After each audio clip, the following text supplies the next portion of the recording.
Okay, Calvin Castine here. I'm not sure if the camera's pointing in my direction or not here. Looks like it. I told Judy that this is all about you two, so not worry about me, but at least. She knows what you look like. Yeah. That's why she's not putting the camera on me. We're here at the former Plattsburgh Air Force Base. It's April 19th, 2024, and we're about to talk about the North Country Honor Flight, something we do every year around this time. And we've got two folks here. Let them introduce themselves. My name is Barry Finnegan. I'm the executive director of the North Country Honor Flight. And my name is Jerica Manning, and I am the Executive Officer of North Country Honor Flight. Are you lieutenant or colonel? What office, what officer are you? You don't know? You haven't General. given- General. Well, that's, when I was in school, they said the military has it backwards because general means everything, Right. but in military it's the top, and private Yeah. should be the top, but Yeah. the private's the bottom. So the military has everything backwards. But we're not here to discuss military specifically, but we are talking about military people. And for the Yeah. one or two people out there in TV land who don't know what the honor flight is, well, somebody tell me about that. So, North Country Honor Flight's mission is to fly veterans to Washington, D.C. To see their memorials in Washington, D.C. There are many from different branches in conflicts, and so our primary goal is to get them there as a healing process, as a remembrance process, and give them the opportunity to see what our country has put together to thank them for their service and their sacrifice. Now this was it 2013 was the first flight, Barry? 2013, May of 2013. We're entering our 12th year. Uh, I'd have bet big money against that. well, uh, I'm thinking back, and I think it was a newspaper article. I think it was the Press Republican that Gordy Little and I both saw, and I called him, and it was already on his mind too that we would learn more about this honor flight. So we went to a meeting that Dana Kafitz was putting together, and got to interview the people there, and then ended up going on that first flight, which actually went out of Albany Correct. instead of Yeah. Plattsburgh. All subsequent flights have been out of Plattsburgh, but that first one was out of Albany. But it was back then a national organization, and it still is. Yep. And the honor flight was started for the purpose of sending World War II veterans. Right. So even though it's only been 11 years ago now, we've lost a lot of those World War II veterans who were old 11 years ago. And Unfortunately, yeah. Well, there's very few of them left. We've got probably, I'd say maybe under 10 out of all the World War II vets that we've sent. And even them, they're not real sociable anymore. They're pretty stay-at-home kind of people, and it just seems like it went so fast because when they went on their honor flights, they were so full of life and so vibrant and had the greatest day in the world. And things change fast. now, for at least 1 year, maybe part of a year, you had the virtual flight for people that didn't want to get on a plane or couldn't get on a plane. And one of those people that went to the virtual one was a 100-year-old now, Yeah. Myron Zeke Dagenhart, and he's still moving around pretty good in He's Champlain. probably there's two that come to mind real quick is Myron and Tony Gagliardi is still out and around. He still goes over the Y and works out, and still very socially active. He's out all the time. Zeke is all over the place. He's not going to let age catch up with him. And those two are really still doing well. I think Tony is 98 now. And like you say, Zeke will be 101 this summer. September. In September, yeah. And if you do the math, World War II ended in 1945, so to be 18 and 45, you have to have been born in 1927. Yep. So if you ain't close to 100, you weren't in World War II. Exactly. And then the Korean War followed just a few years after that, so those veterans aren't too much younger than the World War II veterans. I would assume it's safe to say you have no more World War II veterans on your to-do list. As We far do, actually. We've got about 3 on our radar. We're in talks with the family. Again, at that age, it's tough, and it's tough to travel. So that's all taken into consideration on, they're gonna have a great time if they go, Right. but is the discomfort of the travel gonna upset their health? And that would be the worst case scenario, is make somebody sicker, to have a great day. So it's a tough one. Well, it's not a casual little trip here. It's a No. vital trip, and it's fast. The ceremonies start here at 7, but to get those people here at 7, they've got to be picked up on their way by 5 o'clock or so.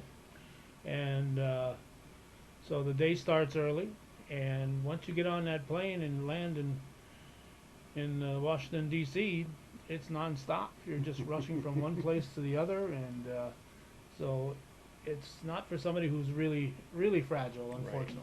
You know, Right. because of the circumstances, you want to see the World War II monument, you want to see the Korean Veterans Monument, you want to see the Vietnam Monument, you want to see all these things, that, Yeah. the Air Force monuments, all these things you want to see. And to fit that in one day, it's nonstop. It's a tough thing to do, and sometimes things get missed out. Not very often. We got a pretty good game plan down, and we can make adjustments at certain times. If something's got to give, it's usually the time down at the World War II and the Korean and the Vietnam Wall. We've usually got about 2 hours to explore all 3. So if we need to shorten that a little bit, it can be done. We don't like to, of course, but that does give us a little bit of leeway. And in fact, this year on our first flight, we've got a Mr. Smith that is going, and he actually went once before. I don't know if you remember the October Mhm. 2013 flight. It was during the government shutdown, and there were many things that were closed, and that flight kind of got a little bit shorted. There were some things they didn't get an opportunity to do. So Mr. Smith's family called up and said, Honor Flight was such a big part of his life. If you ever decide to start taking people a second time, please put him in the front row. And he would love to go again. And we all sat down and talked about it. And they just had a big celebration for him up in Lake Placid for his 100th birthday. And he did get shorted, and we talked about it, and we said, you know what, if anybody deserves to go again, it's this fellow. And he's going to go and get to see the whole thing, because when he was down there was barricades and chains and everything else, which we worked around a lot of them, but it was still a different kind of trip. So in this case, we don't mind sending him anyway. At 100, Yeah. Time to go. And Yeah. I think I saw on Facebook today there's an article, or was an article in the Senior Sentinel on him that's in the no, newspaper. that was Charlie Smith. Oh, another Smith. This was a different one. Yep. How many Smiths do you have? I would Do you have any say Joneses too? or- Probably sent 5 and 2 5? Joneses that I know of. Yeah. But no Finnegan. It's tough. No Finnegan. Oh, one Finnegan. One Yeah, my Finnegan. Uncle Skip went, which I was very proud to have him go. And thank God we did, because he passed away shortly after also, which happens quite often now. So yeah, Mr. Smith that was in the Senior Sentinel today Huh? was Charlie, and he was on flight number 1. Okay. And Wow. he's just an extraordinary veteran. His photo, the photo that was in the paper today, that became somewhat famous. It was used by groups all across the country. Just that veteran look in his Yeah, face that's so stern and authoritative kind of. And people loved it. And actually, it was the United States Army used that on one of their front pages on their website. Wow. Poster So- boy at his age, huh? Isn't that? He's an amazing man. I could go on all day about just him. 10th Mountain Division right up here. And very first, when the organization first got going, the first class, I had to go to Colorado and start training on the mountains up there. Climb the cliffs of Riva Ridge. You know, no guns involved. When they got to the top, their operation was to take out the machine gunners at the top. So he's climbing the ridge with a knife in his mouth, and I'm telling you, Allegedly. the stuff movies are made Allegedly. of. Did you have any film of that? Or- No, I don't think he had an extra hand to take any film doing that. But no, he's an unbelievable stuff. Okay. So World War II, we've got a couple you're hoping for. Any Koreans on the Korean veterans? Yeah, there's still some of those left out there. We've probably got about 6 or so that are ready to go. And again, as you said, they're 90 plus, so we don't fool around with them. We put them on a flight as soon as they sign up. Okay. Jericho, what are the dates of this honor flights this year? The first flight is May 18th, June 22nd, August 31st, and October 5th. Ceremonies all start at 7 a.m. sharp at the U.S. Oval. Well, that's when the mic goes on, but you're you're here after 6, you're late. Absolutely. It's a hard thing to say. You know, 7 o'clock is early enough for most people, Yeah. but then to tell them to get here at 6:15 if you want to see all the motorcycles and police Everything and else. fire trucks and all the veterans get here, which is a sight in itself, right? Are we going to have that big parade in again that started last absolutely. year? That's a standard now. Is it? Everybody loved it. The crowds, the guys that do it, everybody. So yeah, that's going to happen as long as we can. Yeah, you got law enforcement who've been involved right from the start, Oh my. and more bikes. The biker group has really gotten behind this right from the get-go. Yep. That first flight down Oh, my. Albany, the temperature was in the 30s, and those guys rode their bikes from Plattsburgh down to Albany, and Gordy and I were sitting in a bus, looking at, It shaking was- our heads. Yeah, no, and it was actually becoming dangerous. 'Cause, I mean, some of those guys, when they got down there, they got off their bikes and they couldn't go inside to watch what's going on because they couldn't move. Their joints were locked right up. It was bad, and But the organizers of that are adamant that no veteran had a choice whether or not they had to work in the rain or the snow or the heat, and they'll do it as long as they can to support honor flight in that way. Yeah, because you go to war, it's and say, oh, too cold today. Let's stay in. You know, it just doesn't happen. No, No. It's a good point. So, Barry, what first got you involved? Why did you become honor flight? I came over to that first flight. It was right here, the send off at 5 o'clock in the morning, I believe it was. Yeah, because we had to drive to Albany. Yeah, because he had to be at the airport for 7:30, I think. But I wasn't involved at all. I just read about it, and I think a combination between my mother had just passed away, and she was a World War II vet in the Canadian Army, and my father had passed away a year before that. He was a World War II vet over in China and Burma and India, and my son was also in Afghanistan at the time. So the whole military thing was running pretty rampant through me, and I came over and saw that, and like somebody else said, each person that came down that gauntlet after their name was announced, I saw a picture of my father or my mother In in your there, mind. and I just said, you know what, I got to help this thing, whatever I can do to make sure it goes again and again and again. And Cool. lucky enough to pass by Danny Barber. He was getting the bus ready to roll, and He drove us back and forth. Yep. yep.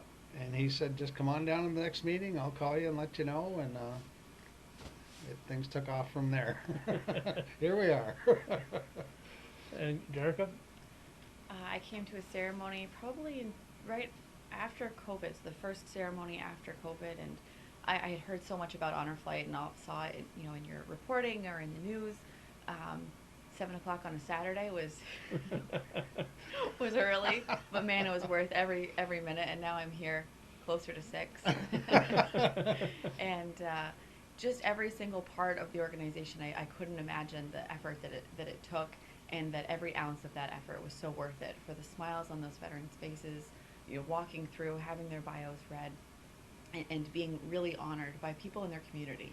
You know, I make sure that I thank a veteran every time I see them when they have their hat on, whether it's an honor flight hat or a Vietnam War hat. But this is kind of a step further. You get to really know the veterans. You get to understand their stories, and the veterans in our community, right? People that you would walk by on the street Yeah. who have experienced just some of the most amazing and awful and beautiful things in their lives, and hearing those stories and having the opportunity to be a flight leader years later really puts everything into perspective. Every ounce of work and early morning and late night and all the coordination that goes into it is worth that. Very, like as you mentioned, long day for everybody, Yeah. for the veterans, and a long week in preparation, probably a long week of decompressing afterwards. But every moment is worth it. Yeah, it's more than just, for you folks on the committee here, it's more than just showing up that day and sending them off though, isn't it? It's, you gotta raise your funds to do it, and you have those, little biographies of every veteran, and you gotta make sure you have flight leaders and, Yeah, it's a total process now. That it used to be the winters were somewhat slow, but that doesn't occur anymore later. Um, since we started doing the double flights, especially, now you're sending twice as many veterans on the same amount of time. instead of having 8 days, you got 4 days and 8 flights. Yeah, Yeah. yeah, it's very difficult. And again, I've said this 100 times, and I'll say it 1,000 more, that our volunteers are some of the best you could ever ask for. We've got people that are doing things, they don't want any of the credit, they don't want a pat on the back, they just want to do their job, and they do it well. And the part of, you know, worrying whether someone's going to get something done or not is not there. They go do it, get it done, and it's done to perfection. And at the end of the day, when the veterans get off that bus and say, "My gosh, everything was perfect. You guys didn't miss a beat, and you've thought of everything we could possibly need or want." And of course, we don't tell them that things don't always go perfectly, but we hide it pretty well. But it's so minimum. Yeah, well, yeah, you could, Be- if it's your first trip, you don't know that something was supposed to happen Yeah. and didn't happen, Yep. so, yeah. Yep. So, yeah, you can, And you we can get away with adapt. that. We adapt rather well. You know. So, right now, would you say, Vietnam is your biggest group that you're sending? Yeah. Yeah. There's we're- a really big spread in age. You know, we were speaking about the World War II veterans. You're 98, you know, plus. The Korean War veterans are right behind them. Vietnam veterans, it was a longer period of time where you could be considered a Vietnam veteran. And so we have some people who are, gosh, getting close to their 70s, 80s. Yeah. And then some who are as young as 60. I think 65 would be the youngest you could be and still being considered Vietnam. Within If that. they went in at 17. Well, and then Was it you have a- 73? Was it 73 that ended? 75, they 75 consider ended. it. Yep. Yeah, and again, with Vietnam, there's a bunch of different timelines on what happened. You know, Where they were the day stationed. the helicopters were at the embassy isn't the official end of the war. So there's some different dates, but they go by 75 as the end of hostilities, I guess they called it. And that was, you know, a lot of those veterans were as a result of a draft, but you also had many veterans, World War II, I think I see it the most, where they were maybe putting the wrong year of birth on their application, and so they were joining the war at 16 and 17 instead of 17 and 18. Yeah, And so you see that quite a bit as well. Greg Lee. I wasn't going to call anyone out specifically. He can say that now. Nobody's coming looking for him. But Vietnam veterans, you know, since Honor Flight did start with that emphasis on World War II, and then Honor Flight expanded into the Korean War. Vietnam veterans are hesitant to put applications in. They want the older guys to go. Right. They want those who are more sickly to go. But we're doing a good job at North Country Honor Flight of getting through that list, of prioritizing who needs to go first. And so in the most respectful way, I tell Vietnam veterans now, you are the old guys now, put your Yeah. application in, and Yeah. we'll get you on the list, and we're not going to kick anybody out, you know, behind you who needs to go first, but having that list allows us to plan as many years in advance as we need to, and so get those applications in. Yeah, well, you mentioned that, we have had people go from recent conflicts for health reasons, Right. particularly Yeah. because If you have someone that you know of that's been involved in a recent conflict and has a health problem, don't feel you are jumping ahead of anybody No. by pushing them. No, 'cause we'd love to have them go, and we wish them the best on recovery, and let's hope they live a long and happy life. But if there's a doubt, we'd rather send them. yes, so- We know the ones that we have sent from Iraq and Afghanistan, things didn't turn out real well. Right. But They needed to go in a timely manner. yeah, yeah, Now you get back to fake IDs. Back when I was a young teenager and so on, the fake ID wasn't to get you in the service. It was to get you somewhere it was, else. It was to get into the clubs up there, right? What's the club down on the corner in Rouse's Point? Saxony. Saxony and the Volmar. Yes, and Pavilion and all those other spots. Candlelight, was it, down in towards Ellenburg? Morris Forks, yeah. I have no idea what you're talking about. Yeah, so, but you have to, I guess, admire would probably be the word when people lie about their age to get into the military, because particularly, World War II, we knew we were life or death as far as the world was going. Absolutely. Vietnam wasn't quite that situation. And, you had all those anti-war people out there that, I don't know anybody who was pro-war, but No. I'm talking about people that, just, and these veterans would come back, people my age and a little bit younger even, would come back and be ridiculed and harassed for serving their country. And it's really, really sad. It is, because they didn't do anything different when they were called than the World War II or the Korean guys. And that's the sad part about it. They served their country. And to get the treatment they did, a lot of them will never get over it, which, I don't understand completely, but I can see where they're coming from. I see what they mean, because it was just horrible treatment. And our job is to let them know that that sentiment no longer exists. That's not out there. We realize you're in the United States military. You went and did what was asked of you. You did what your country told you to do, and you did it proudly, and your country's proud of you. And now we got people that are willing to show that. A lot of these guys will say, "Oh, I've never even been thanked for my service." I said, "Well, hold on to your hat, because I got a day for you." And yeah, some of them get turned around, and they're so happy when they get back home, because they weren't going to go, and they fought it and fought it and fought it, and then they finally go and go, "Oh my gosh, thank God I did." And the wives will call us up and tell us that they're different people. The one lady said, I was going to bury a cold and bitter man. He was just mad at the world, and now he's happy and having fun, and he's going out all the time, and he's telling us all about his service, and he's just a totally different person. Well, that's one thing that I think happens too, is stories they've never told their family. They now speak up on some of this stuff. Stories that Absolutely. they held within. Yep. And we, the flight leaders, that's a big responsibility to be the person that gets that first story out of them for the first time. And so that can be a really rewarding but taxing task to hear that story for the first time. And sometimes they don't want their wives in the room because they want to be able to tell that story the first time. And personally, as someone who grew up in a post 9/11 world, right? We thanked veterans. That was a huge huge change. I think is that was a very patriotic time in this country, in this state.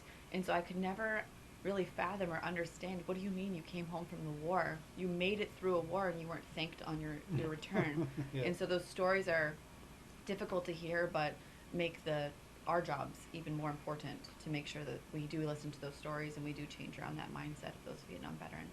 Well, it was only a very small number that would do that to these veterans, but they weren't not only just not thanked, they were abused, verbally Oh, abused by this very small minority.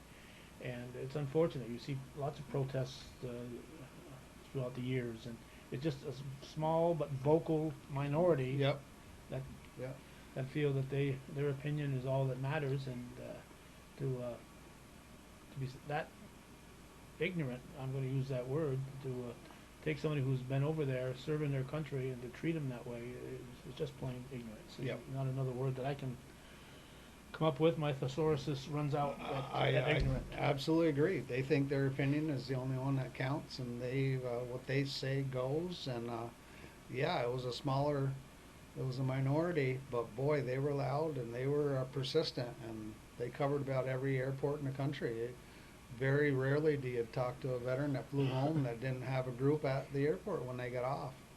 And some of the stories are just horrible what they do. I mean, Greg Lee, again, I hate to keep bringing Greg up, but Greg got off the plane and he knew if they saw that he's missing an arm, they would know he's in the military and put him through crap.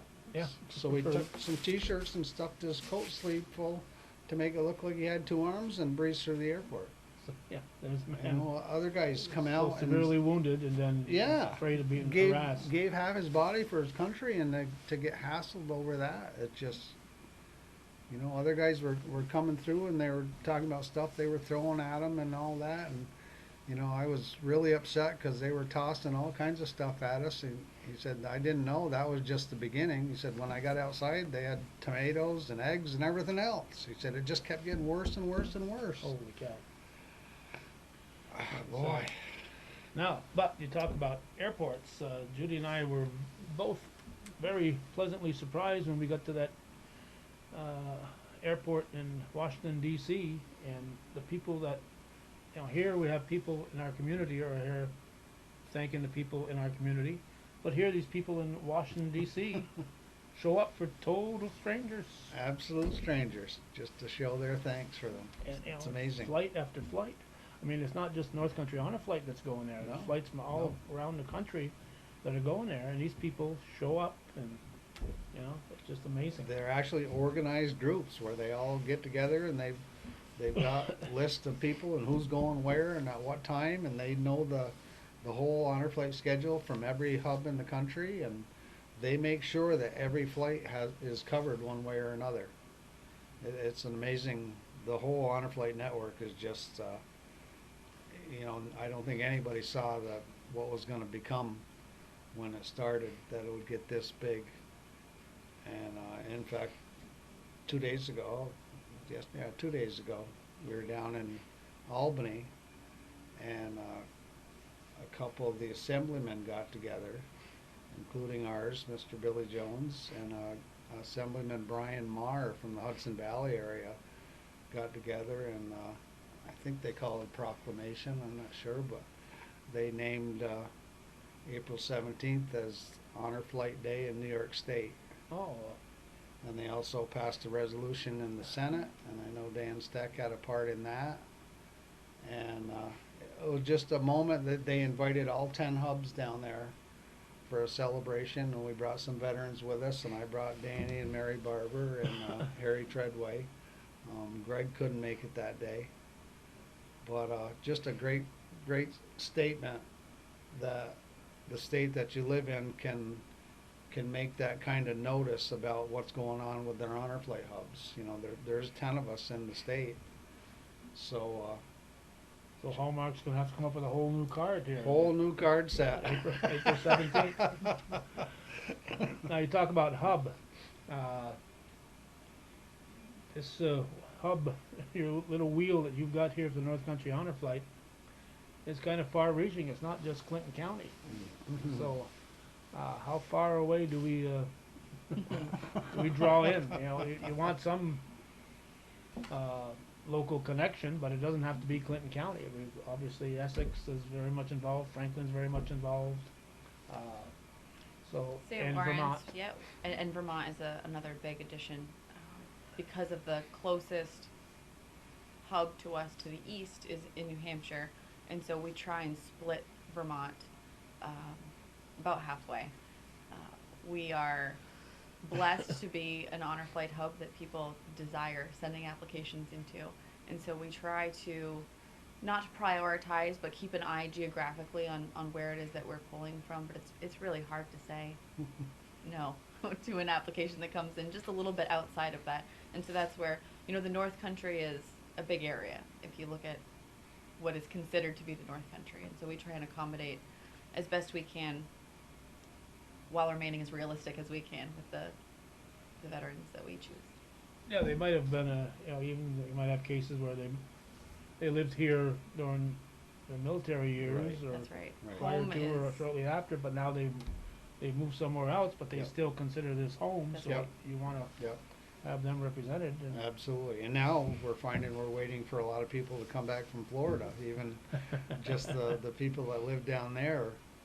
We try to make sure and accommodate them, and then you got the people that have relatives up here and they know about North Country Honor Flight, so they'll call, well, one guy from Utica, another, Watertown's a Watertown. tough area. Sometimes they go to Syracuse, sometimes they come here.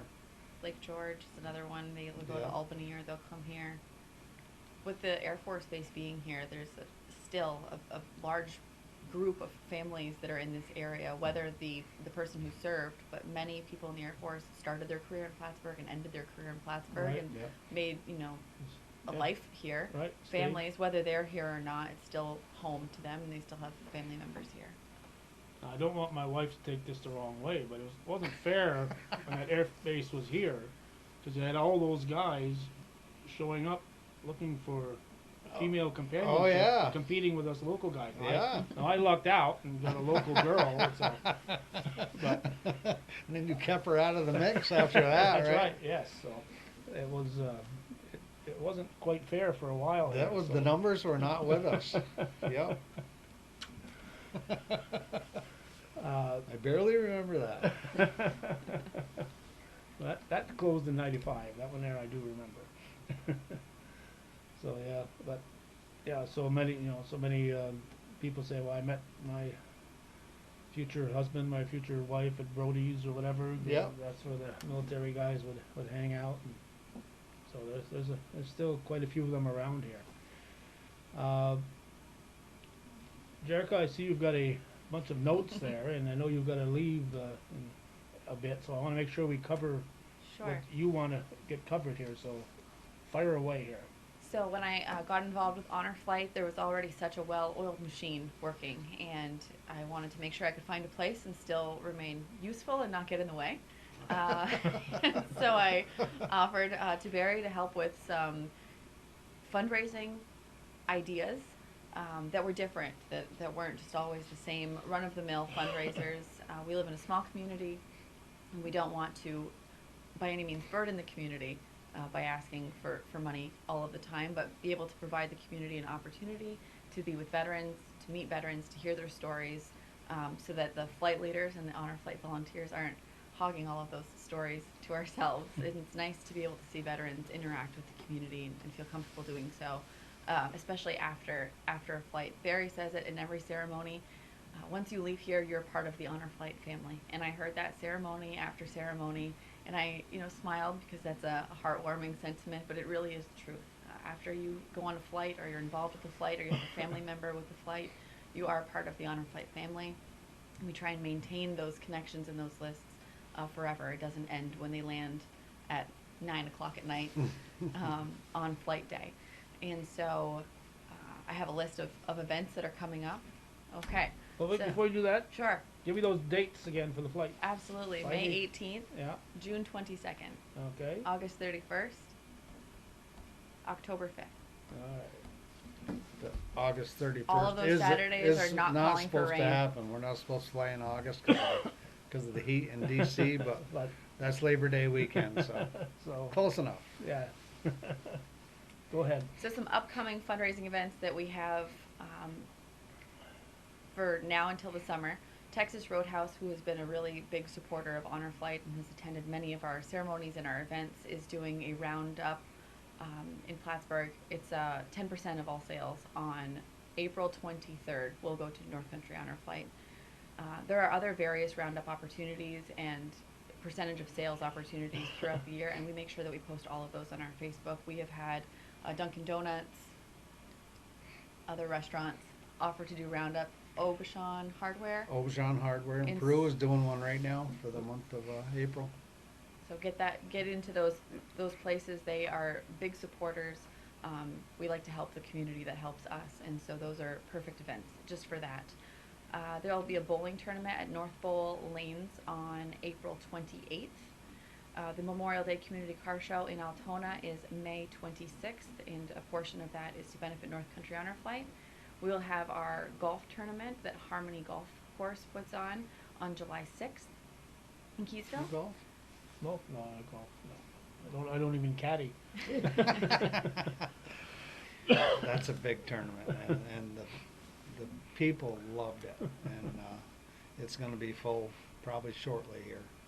Most of the teams that played last year want to play again, and they were already aware of that. So spaces are definitely limited. Yeah. But boy, what a time we had! It was just a fantastic day all the way around.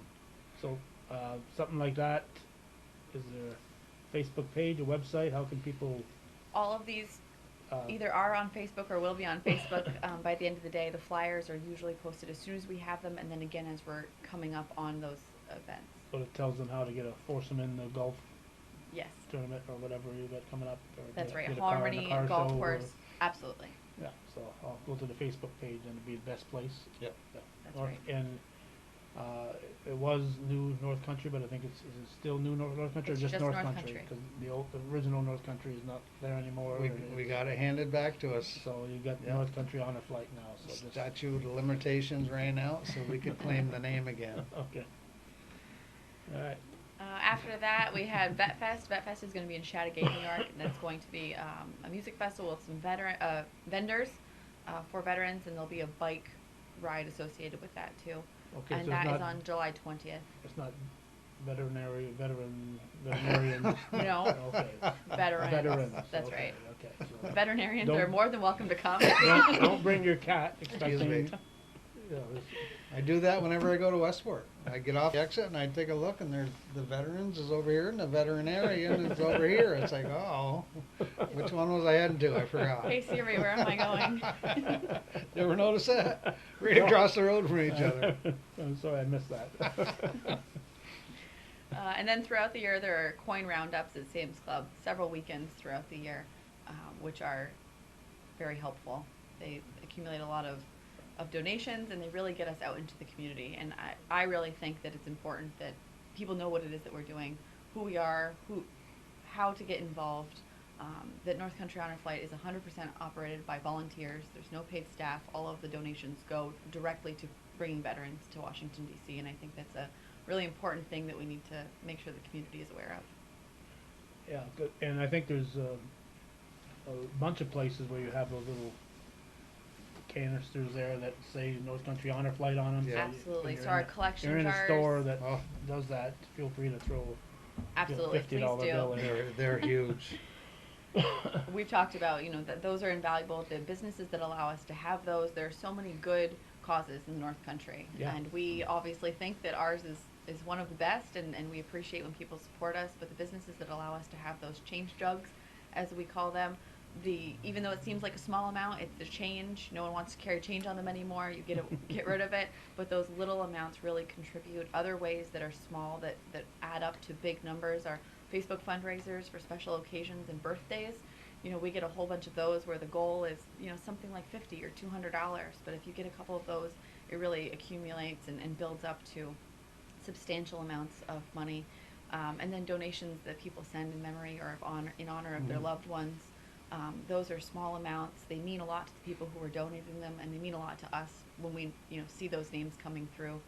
And there's a substantial accumulation, I think, with those Yeah, as well, that- and those are really meaningful. Of course, as the years go on, like we were saying earlier, more and more of the veterans are passing away, and they're thinking of the day that they had with Mhm. Honor Flight, and So when they name families- us that, and I always tell the people, anybody that donates, that I don't think you could ever find anything that's going to mean more to that veteran that's no longer with us than having somebody else have that kind of day that he had or she had when they went. So it's a win-win situation in that way, that we're lucky to have people, the family members really remember what happened to dad or mom, and they appreciate it.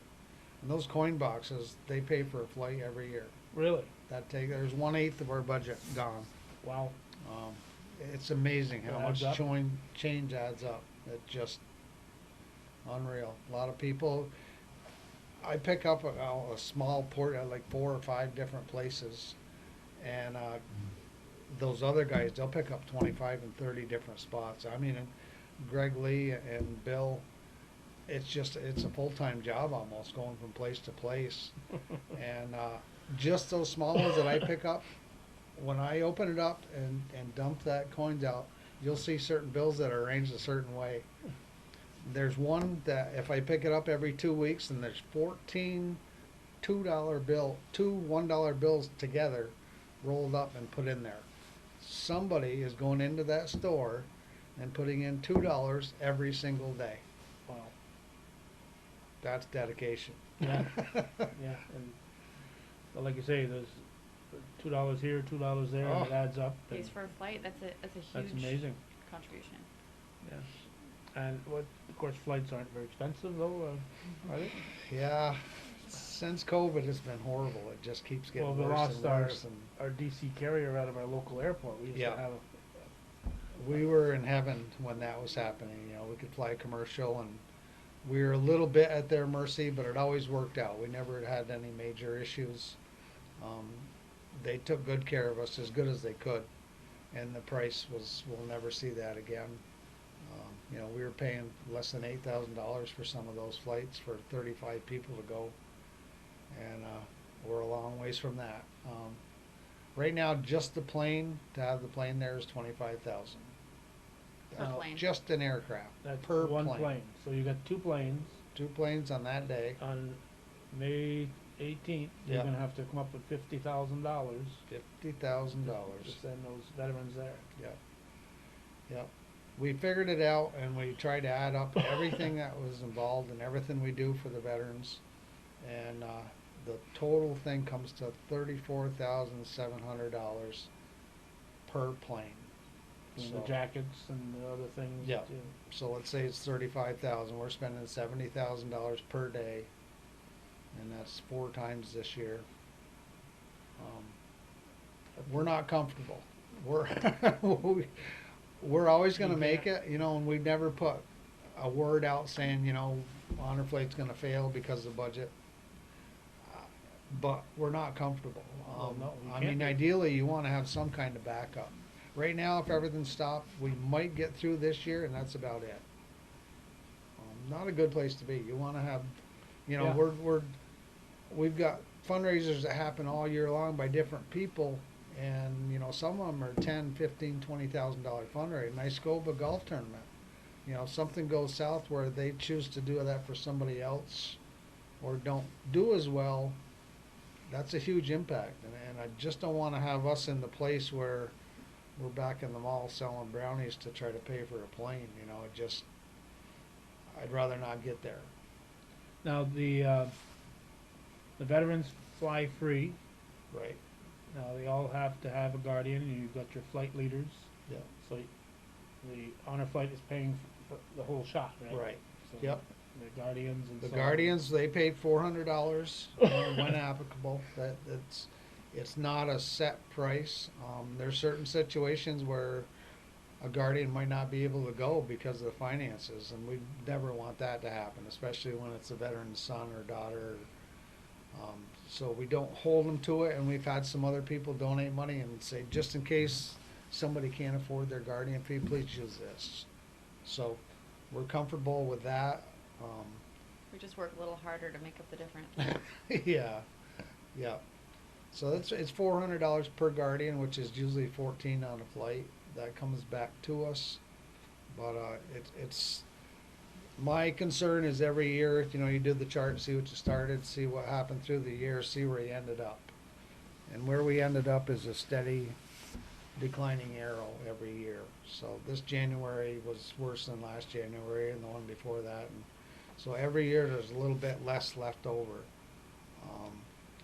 I'll tell you this is where Jerica had mentioned fundraising earlier. That's where she is coming in and being a huge part. Fundraising doesn't only consist of getting out in the public and, you know, various the coin boxes and things like that. There's grants, There's companies that'll send us money. It's always been almost impossible, because you can't ask for a whole lot of grants when you do things on a computer with two thumbs, so, I was horrible at it. So you got to have somebody that knows what they're doing. And just, it's a process that you gotta be persistent with, and you gotta know how to not only deal with people and computers and organizations and governments. You know, Billy had sent us over some money that it's a 1 year process to get the paperwork going on it. And, I flat out took it and said, I can't do this.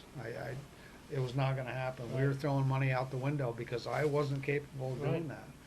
And I went like this and sent it over to Jerica, and she called me an hour later, says, you got nothing else you want me to do? And I went, oh my God. No, it was that simple. She's got all the tools and all the qualifications to make those things happen. And, she's been a huge addition to our team. And, like we were talking earlier, you know, you got the old that are heading out, and you got the young that are coming in, and we're gonna make this transition somewhere along the line. There's no dates and there's no hard lines, but, at some point, you know, transition is good for any company. And, we've been doing this a long time. The Danny and Mary Barbers and the Greg Lees and myself, and, You started mentioning names, and I'm not gonna throw any names out there because, You'd be here all day. yeah, but I'd forget 90% of the ones I should mention, and so you're braver than I am. well, it's tough when you mention names. It's hard, yeah, because sooner or later you're gonna leave somebody out. What about me? That's all we know, is that no matter who's running it and who takes over, Hometown Cable will always be there to cover our events. Well, Right, buddy? Rain or shine. well, well, youngster, I don't know. I haven't missed one yet.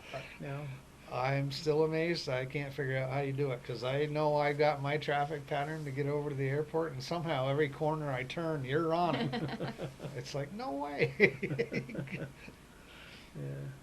So how many people are we sending this year? We are sending 120 veterans, right? Now, every once in a while, a guardian is a veteran too. So what happens there? It's a very difficult situation. You know, you got some of the guardians are 35 and 40 years old, you know, Afghanistan war veterans. A veteran is a veteran, but also tough to send a 35-year-old on a trip like this. So we're kind of in a pickle, and we're kind of playing each case on a case-by-case basis. You know, some of them are easy. Some of them are Korean War veterans going, and his son is a Vietnam veteran. That's simple. Boom. 2 veterans are being honored.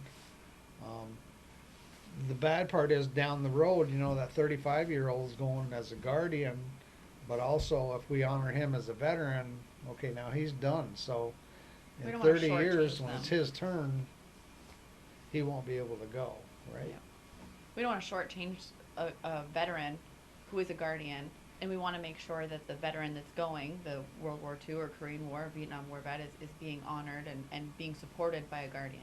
And so there's definitely a balance there where we make sure that we honor the guardian veteran and focus on the veteran until it's the time for the guardian to go again. It really... See, now a lot of people wouldn't understand that. But yeah, Eh? the guardian veteran, it's a tough situation. And some people, we've had people say, no, I don't want to be honored as a veteran, even though I am one. I'll wait my turn, Yeah. because I can see what's going to happen. And to me, it would be worth waiting. I hope they all wait. But some of them, you know, especially you get in that age, 60, 55 years old, Yeah. some of them say, hey, I'll go and be honored as a veteran now. Even though I'm the guardian, I'd still like to. Yeah, yep, Yeah, well, so you gotta, like you said, play those by ear and yep. take each case on a separate basis and Make sure your they best understand. judgment. Make your Yep. best judgment. Yep. as to what, so a flight consists of, said 100. You got 120. So you're talking fourth of that. You're talking 30 veterans. So 15 veterans per flight. Yep, 15 veterans, 15 guardians, guardians. and flight leaders? Well, we take the 15 veterans because sometimes the guardians are the flight leaders. And we also got to throw in an EMT in certain situations. So sometimes it might be 16 veterans on that plane with 13 guardians and a flight leader. But 30 is the number? Yeah, 30 is the Per average plane. number because other times we'll only have 14 because we do have to have that flight leader and an EMT. So, but it all balances out to about 15 per flight. So, we're comfortable with the 120 going this year. We've got 150 on our waiting list, After the 120 or including the 120? including the 120. So that's only 30 beyond, so. Right, so if everything's stopped right now, we'd only have 30 veterans left at the end of the year, but we also know that's not gonna happen. We've we realize, we think it's gonna be 150 steady. The good part of those 30, nobody has signed up previous to last year. So 2023 is the latest application we're gonna have at the end of this year. So you're not having people waiting 4 or 5 years. Exactly.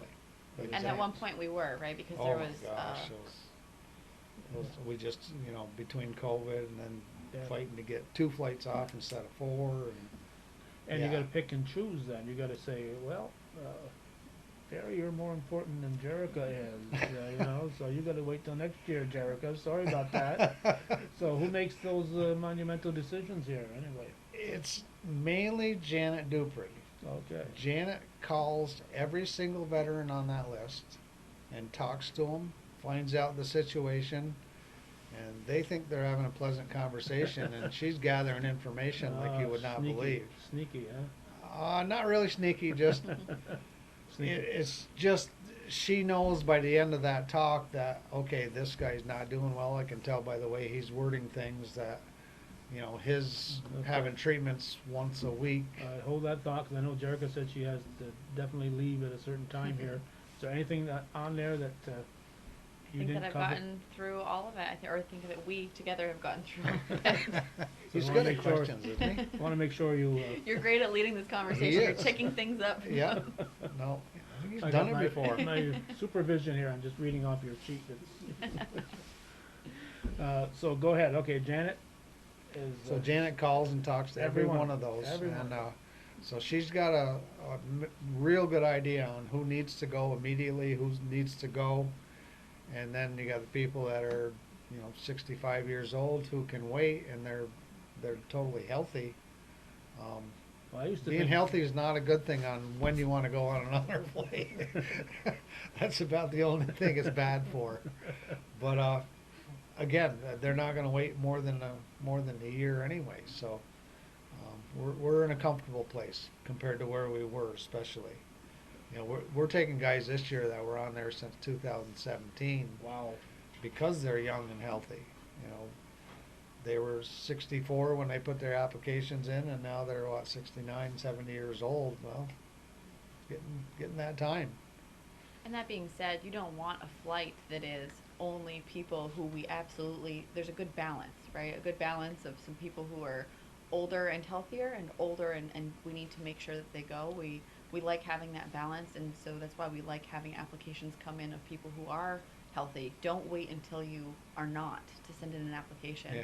Yeah, you don't wanna Because flight all sometimes- fragile people. Oh, That's right. boy. Sometimes we need to switch someone around. Someone can't make it in May, and we'll move them to June. They'll still fly, but we need to have that list of people who are ready and able, I think is what Janet calls it, Yep. to fly Yep.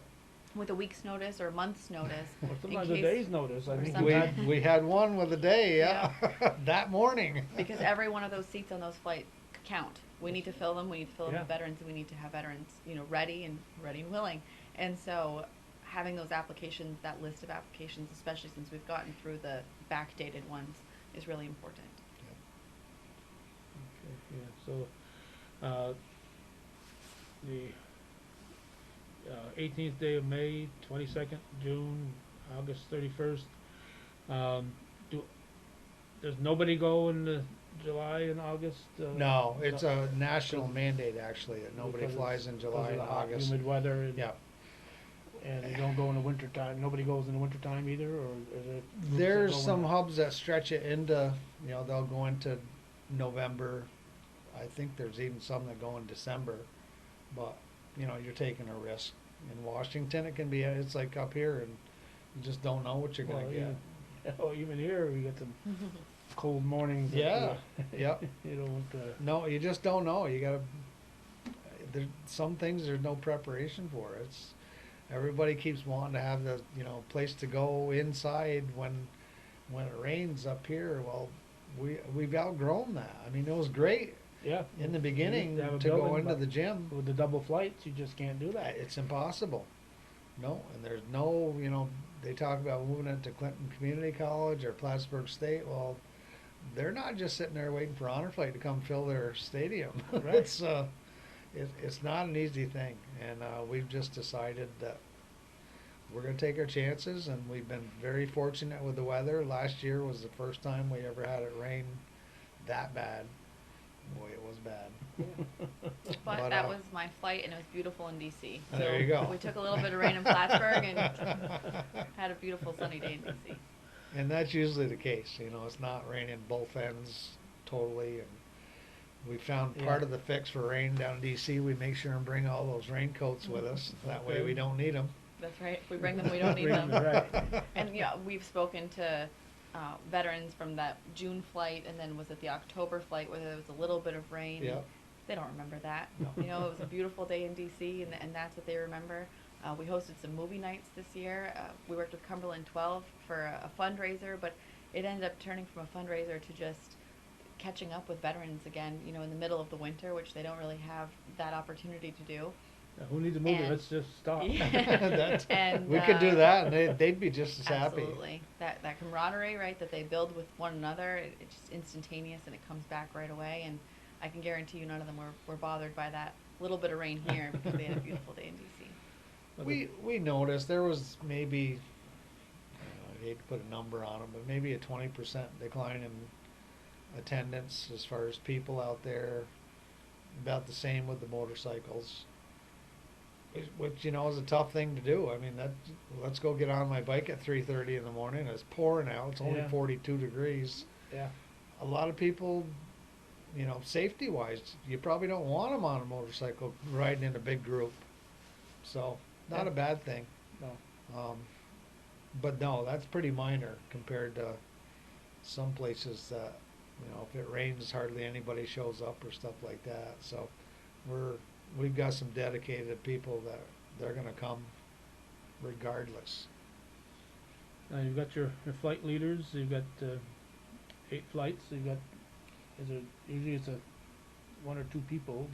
Yep, we've got 8 flight leaders all lined up, ready to go. The first 2 are Mike and Lori Parsons, who've done it, I think, 3 previous times. So one will be one flight, and the other will be on the other flight. Yeah. Is that how they do it? Yeah, it used to be we'd do flight leader and an assistant flight Right. leader on the same plane, whereas the assistant was learning how to do it from the flight leader who had already done it previously. But with the 2 planes, we have to have somebody on each plane. That, you know, it's not just the plane, because they go down, they get on a bus, and then they're together, but they're separate. So having somebody in charge of each group is always the only way to go. But Mike and Lori have done a great job on so many previous flights, and they'll have this one ready to go. We're just under a month away, so Yeah, we're doing this on the 19th and 18th. of Today's April the and 19th. April 18th. So, Yeah, yep. I mean, so May 18th, and then Right. today's April 19th. So yeah, just barely under. Today's a Friday, so it's 29 days from today. Yeah, and it'll start picking up steam, and it'll move quicker and quicker and quicker the closer we get, right? Yeah. So do you ever panic early morning on the flight day, and you look around and say, "Oh my gosh, what are we doing?" I've never been a panic person. I've found that never does much good. I'm more okay, hold on, I need to shut down for a minute and think this through, and then go figure out how we're gonna fix it. But it doesn't happen. Rarely, and if it does, it's usually the little stuff that's not real important. So everybody's invited to these send-offs here. Don't feel, if you haven't got a veteran involved, don't feel you can't show up and cheer Absolutely. on no, the more the merrier, and those veterans that are flying, they see those crowds and they appreciate each and every person that comes.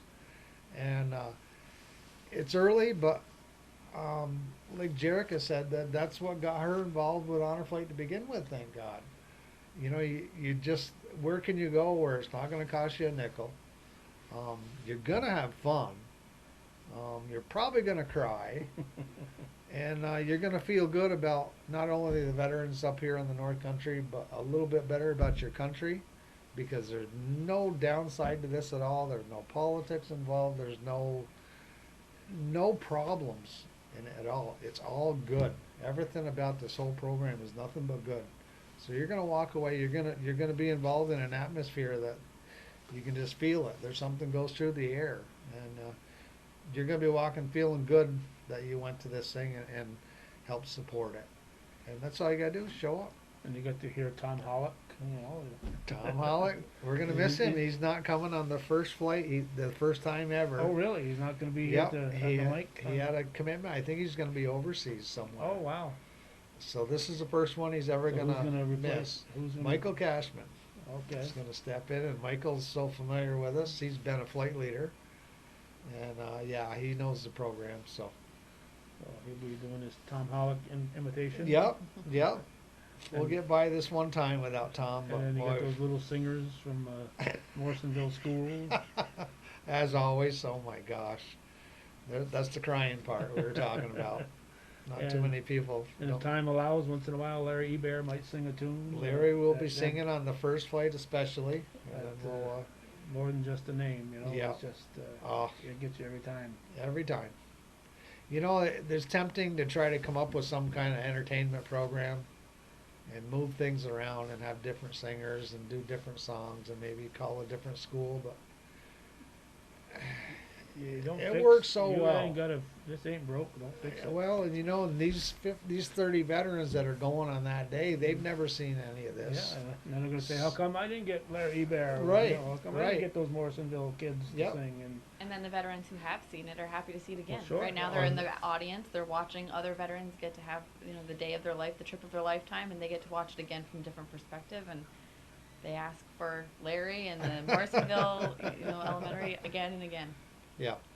No, there would be no point in changing any of that. It works great. Everybody loves it, and we're going to continue doing it. I'm not sure here, but I think you must have said something because Jared was. I'm gonna speak out. I try not to do that. Thank you, Calvin. Thank you, Jerica. And you've got, you know, veterans organizations that have shown up. I know my friends from Post 912 and Rouse's Point have been to every one of these since the beginning too, I believe. And You know, there's another post or two here that I don't want, you know, you might know off the top of your head, but maybe not put you on the spot here. But well, and there's the thing. We were talking earlier, you know, about the automatic, and we're on a something that's just it's a whole different animal all by itself. And Post 912, they're going to be there to raise that flag first thing in the morning, and there's not a doubt about it. You haven't And gotta I call don't 'em call up. them. They don't call. I don't call them. I just know they're going to be here, and that's how structured this thing is. Post 20 is going to have the honor guard here. They're going to do the rifle volley before taps, and they're going to be here.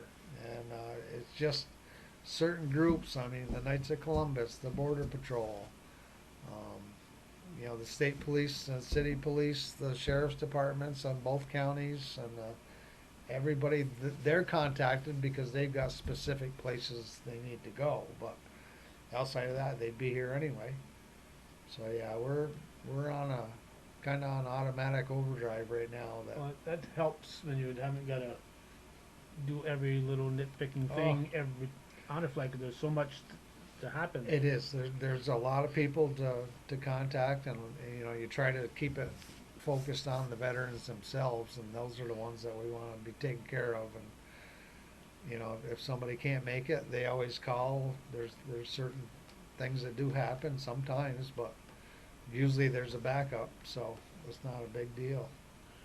Now, you've got, as you said, people who've been doing this from the start, or like yourself, almost from the very start. And and you're trying to get new blood involved. So if people say, "Hey, I want to be like Jericho and join this thing and help out and do my part through Yeah. the Facebook page or see you on the street," Always welcome. Yep, check out the website or the Facebook page, and then you'll find out when the next meeting is, and come on down to a meeting. And you know, it usually takes a couple meetings. They sit and listen, and sooner or later, someone's going to say something. You're going to go, "I want to help with that." You know, and you pick what direction you go. or they might come up Um, with an idea that you had never thought of, and say, Exactly, and that's we wanna, why. you know, like Jericho with her car show, you know, Yeah. you know, she does that, but you know, if she wasn't here, it probably wouldn't be a car show, and Right. so there's other ideas out there, other things, Yeah. because as was alluded to earlier, there's all kinds of worthy causes out there. Oh my gosh. Every weekend, there's something going on Yep. that you could and should support, but Right.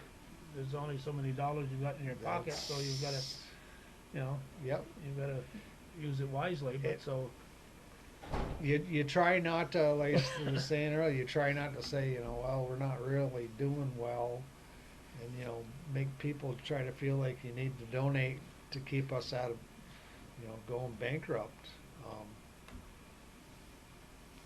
But you got to have operating capital. I mean, you've got to be able to pay those planes and those buses and those jackets and everything else that goes along with it. And like you say, you keep it on an even keel, and if you get a steady thing going, good. But having a little bit of reserve never hurts.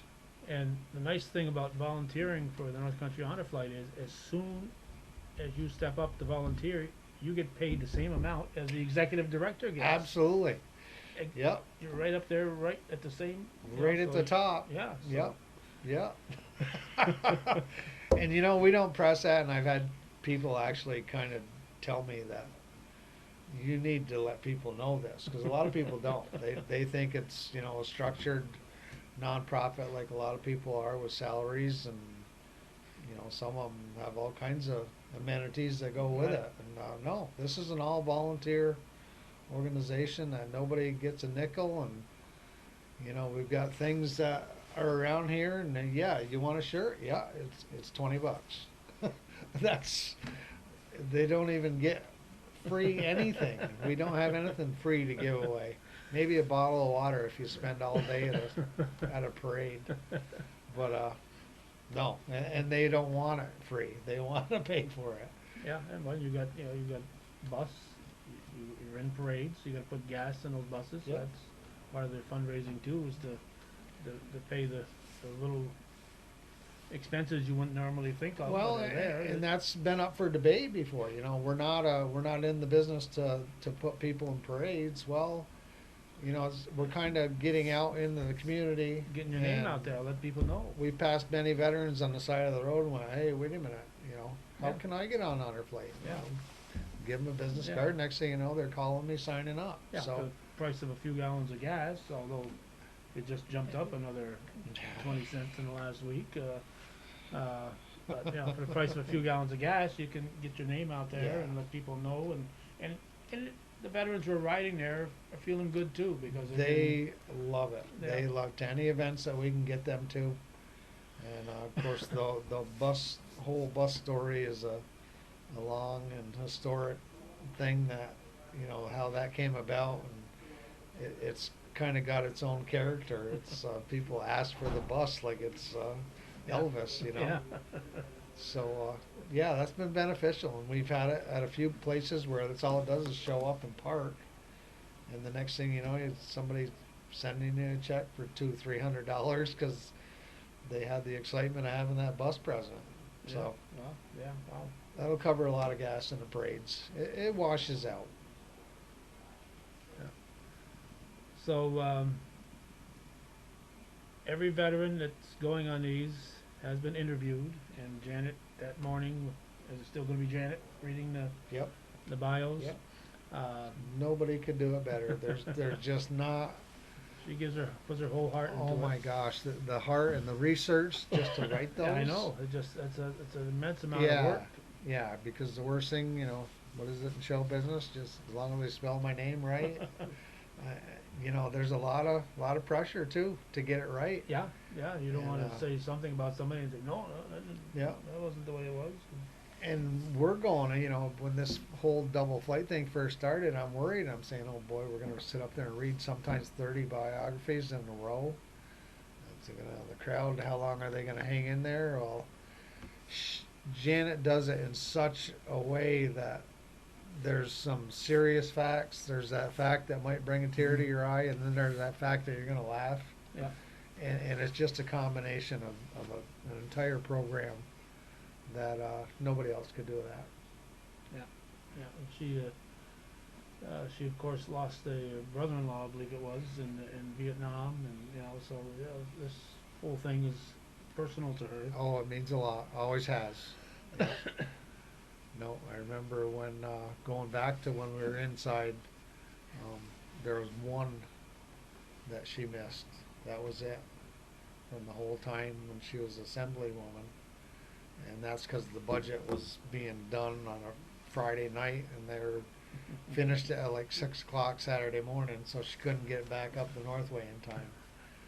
New York State's budgets are always on time. I don't know what you're talking about here. They must- Like say we were there Wednesday, things were not good. Tensions were high. we're doing this on the 19th, as was it due, it's due on the 1st, I believe, of April. Yeah. So we're only 3 weeks behind right now, so, better days are coming. Yeah. Anything else, Barry, that I wasn't smart enough to ask you today? No, I think you did a great job as always. I appreciate it, and keeping the Honor Flight's name out there and getting people to know that they can volunteer to help us, and they can absolutely send donations whenever they want, and getting veterans to sign up. I think Jerica mentioned it, that, you know, the Vietnam veterans all have a tendency to say, let's let the older guys go, and well, guess what? Yeah, You know, you're old guys. You're the older guys now. Your time has come. So don't hesitate. Please sign up, and we'll make sure that no older guy doesn't go because of you. That will ensure you that's not going to happen. Well, sometimes the 80-year-old guy could be healthier than the 70-year-old guy, so See it a lot. you kind of balance those things out. Yep. And that's the other job Janet does. She knows which one is which, and it's tough. It's not easy. Well, I'm sure you've had some cases where you delayed somebody, then something happened to them, and you say, "Oh, boy, I wish we had." But nobody, nobody's perfect. Nobody's got clear vision of what's going to No. happen and when it's going to happen, and you're doing the best you can to There get. you go. That's all we can do is try our hardest, and I can tell you that effort is always there, because we take that part very seriously.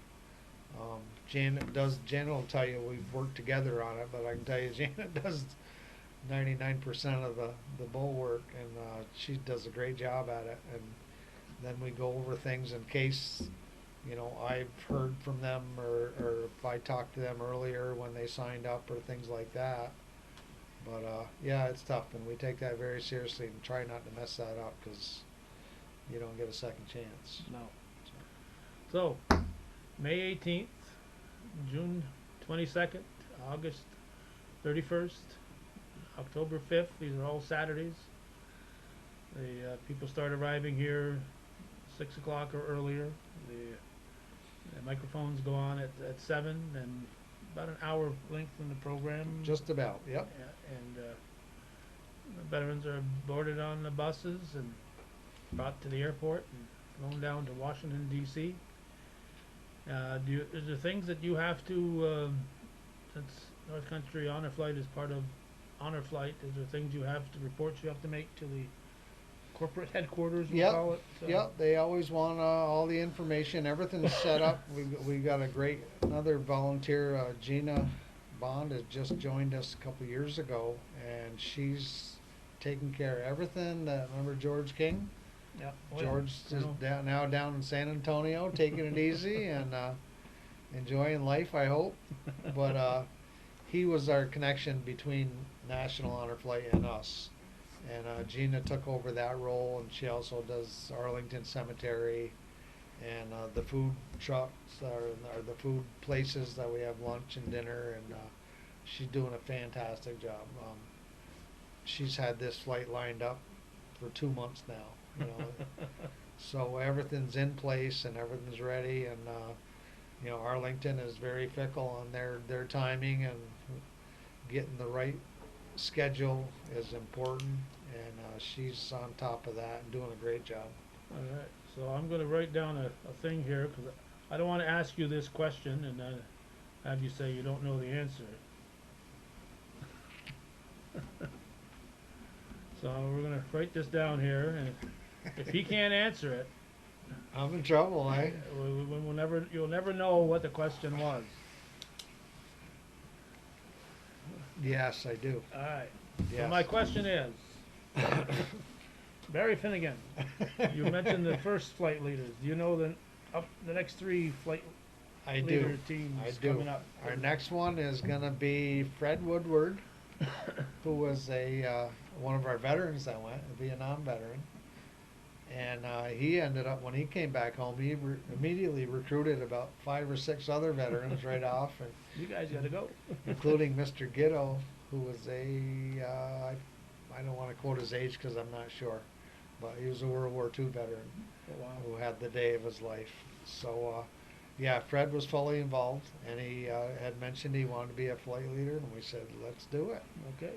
And we're going to play the rest by ear. Janet was going to be his partner. We're not sure if Janet's ready to fly or not. She's going to make a decision. But she's going to go through and meet all the veterans and get everything set up. So it'll be Fred and Janet doing all the setup work. And at very That'll be June. worst, That'll be June. that's for the June 22nd flight. Mhm. And at very worst, Gina Bond will go in Janet's place on the plane. Now, Gina Bond, he didn't mean the worst. He didn't mean the worst area. He's not, you're not No. calling her the worst, right? No. You said at the very worst, it'll be Gina Bond. Oh, no, yeah, yeah. No, I mean, as far as, yeah, no, I don't mean it that way at all.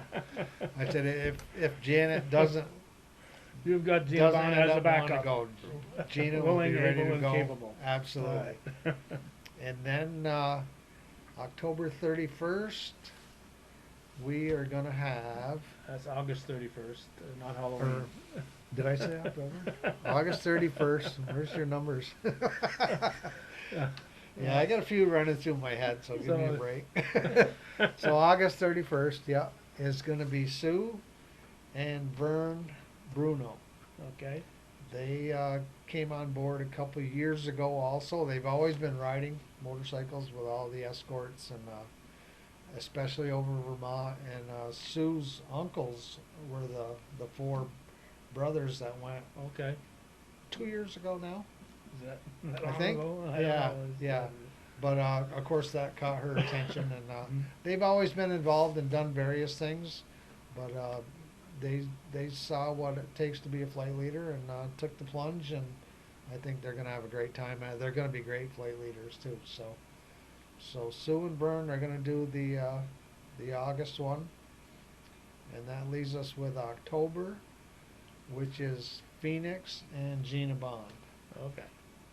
Phoenix is the name for Dan, he's a fairly new person too, Dan Davis. He came on a little over a year ago, I think it was, and he's just been dynamite. He's out doing fundraising also, and he's responsible for the Texas Roadhouse stuff and some of the bowling tournaments. He's doing a pickleball tournament. There's a racquetball tournament coming up, and he's all over. I don't know how he does it, but he's been great with the merchandise too. He'll go set up and sell sweatshirts and hats and T-shirts, and make Honor Flight a lot of money that way as well. Wow. So Dan's been great for our organization, and going with Gina, we know she's a huge part of us now, so it'll be good to see her be a flight leader. And once people are flight leader, now they know the whole program. Right. You know, they've seen everything. They've Been seen a there. lot of it previously, but this cements them. And if there's ever a doubt whether you're going to stay with an organization or not, by the time you're done going to those veterans homes and talking to them, yeah, they're hooked. Yeah. They're gonna stay. Okay. Anything else, Barry?